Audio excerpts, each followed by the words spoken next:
Welcome back to another episode of The Final Word, the number one Pacers podcast on the web. I'm your host, Raj. And I'm your co-host, Preston. We have a great show lined up for you today. But before we get to that, please make sure you like, share, and subscribe to The Final Word on Spotify. But most importantly, hit that bell icon if you're watching on YouTube so you never miss a show. Plus, it would really help the production of the show. Yes, it would help the production of the show. And Preston, do you know what else would help the production of the show? What else would help the production of the show, Dad? If you listeners would go to Travel Pro X, yes, visit travelprox.com for all your vacation destination and travel needs. Travel smarter, Travel Pro X. So, Preston, the Pacers are still not quite looking like themselves. They had a flash, against the Boston Celtics. They had a flash. That was great. And I was thinking, hey, maybe they'll get this train back on the track. Maybe they'll, right the ship. And then they played the Pelicans, and it just looked like they lost their identity all over again. Yeah. It was bad. So it's quite sad, but it is what it is.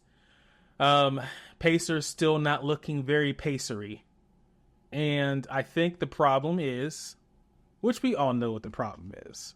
Everybody. The only reason the Pacers ever had a shot at anything was because we had Tyrese Halliburton. Tyrese Halliburton was the level of star that would draw other stars in. They would actually make people interested in coming here, which is why Pascal Siakam is here. Because of how he looked. Would you agree, Preston? Yeah, I would agree. Every NBA star wants to play with Tyrese. They're like, oh, he's a pass-first player. He's a NBA All-Star, and he's a pass-first player, and he gets the offense going, fast-paced. Everybody wants that for their team. Every NBA star would want that, I imagine. Yeah, especially because he was leading the league in assists last year. He led the league in assists the year prior until he got injured near the end of the season, and I think Trae Young, edged him out, or somebody did. Maybe Damian Lillard even did. I'm not sure who it was. But yeah, he led the league in assists. You can pretty much say he led the league in assists 2 years straight. Right now, he is not leading the league in assists. I'm not sure what his assist stats are right now, but I think he's averaging 6, maybe?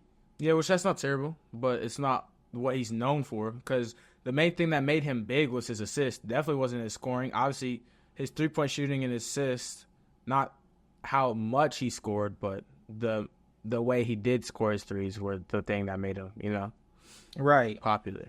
Exactly. And then somebody mentioned, which I can't remember, I think it was some article I looked up today, talked about one of the things that made Tyrese look special is that he could pretty much step up from a few steps from half court, jack up a three, and hit it. His range was ridiculous. His range is good. He has a good. He does that one move, that little side step, that little, I don't know what it's called, that little step back side step from the three. He does all the time. Makes those. Yeah, but his range right now has not been looking like it was before. Yeah. And also from the level of he's standing right at the 3-point line and he's having air balls. Yeah. That doesn't seem like somebody who has range. Yeah. So he mentioned, I think in the Orlando game, he had 2 air balls. I can't remember who it was, but he had a couple air balls. And he mentioned, he broke a record for air balls or something like that. But yeah, it's not looking good. That being said, we still have lots to be, hopeful for. Yeah. For sure. But turnovers for the team are still a problem. 18 turnovers against the Celtics and 14 turnovers against the Pelicans. So they definitely have to get that together. Yeah.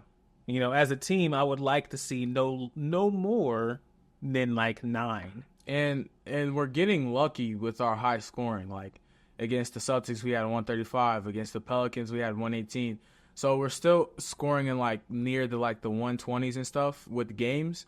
But that's the only thing really keeping us in it and keeping it close. But imagine having 10 less turnovers each game. Because in the game we got blown out with the Knicks, we had 14 turnovers. And those 14 turnovers hurt a lot more and impacted a lot more because of our scoring. We didn't score. We only scored like 90 something points that game. It's got like 98. I forget what it was. Yeah, but it was bad. It was 98. It was low scoring. And I think the bench had like 60 or something like that. Yeah, 60 98 points and 14 turnovers. Those 14 turnovers impact a lot more when you're not scoring. So the only thing bailing us out right now is the fact that we're scoring. So right, and that's not good. It's not. And honestly, it's good and bad, but it's like, yeah. I was about to be extremely happy because on Wednesday evening when the Pacers it seemed to be they were smashing the Celtics. And I was like, this is amazing. I was like, yes. So we're not a fluke team like people are saying. I mean, the Celtics at that point in time, they were undefeated, and we gave them their first L for the season, which is great, you know? But then they wanted to try to give the game away. I don't think they were like, oh, no, we're actually beating the Celtics. Let's do all we can to mess this up. It literally looked like that because, remember, we were watching the game, and, like, we were watching the game, and we were up by, like, what? Like 10, it was like 14? No, I think it was 14. we got up by, like, 23? Yeah, but, like, near, like, it was, like, a few minutes left, and we had, like, turnover after turnover. And to make it go to overtime, I don't know how much we were up by, but it was a good amount. And we were just talking, like, what if we mess this up? It was like a minute and a half left or something like that. And it was just so many turnovers. And then we went to overtime. Like, we had a good, decent lead that all we had to do was just play good defense and run the time. Like, honestly, we could have just ran the clock out and played good defense. But I don't know what was happening. And we ended up going to overtime. But luckily, that's not the game. Luckily, the Pacers pulled it together. Yeah, they pulled it together. So still thankful for that game because we know that's in them. But when it comes down to it, Tyrese just has to go back to being himself. How long that's of a process that's going to be, we don't know because we're still looking at this whole post-injury hamstring thing. Even though he was playing at a higher level in the playoffs, I don't know. And then maybe he's just being very cautious right now. And so he's like, well, I've been getting hurt. And if I get hurt and I can't play, then we really have no shot. So it's like maybe that's in his head too. Yeah, because he looks fine. So yeah, he looks fine. It just looks like he's kind of playing a little scared right now. He's not playing aggressive. But then he's probably thinking, well, shoot, I've been injured a few times. If I get injured again and my team is without me, we're not going to make the playoffs. And then you never know really what's going on through his head. He can say what he's going to say, but he knows he's not playing like he used to play. Maybe he feels like he was able to play more free because of the people he had around him last year. I don't know. So speaking of Buddy Hield, I'm always thinking about Buddy Hield when I think about that. So I'd like Ben Shepherd to become the next Buddy Hield. That would be great because he's knocking down threes. He's doing pretty good. So yeah, Ben Shepherd. He looked like he was NBA ready last year, in my personal opinion. And I think he's going to only get better. And I don't know. He's a good, solid scorer right now. You know, who knows what's going to be in the future? No. Mm-hmm. But yeah, we definitely got to fix those turnovers. Can't have those anymore. So let's get down to it. So Boston versus Pacers. Pacers versus Boston. Like we talked about it, it was a nail biter, 135-132. So Nembhard got hurt after just 5 minutes of play. And so that's a concern for us right now. Obviously, we have Mathurin getting more time, and a lot of us fans actually prefer Mathurin over Nembhard for whatever reason.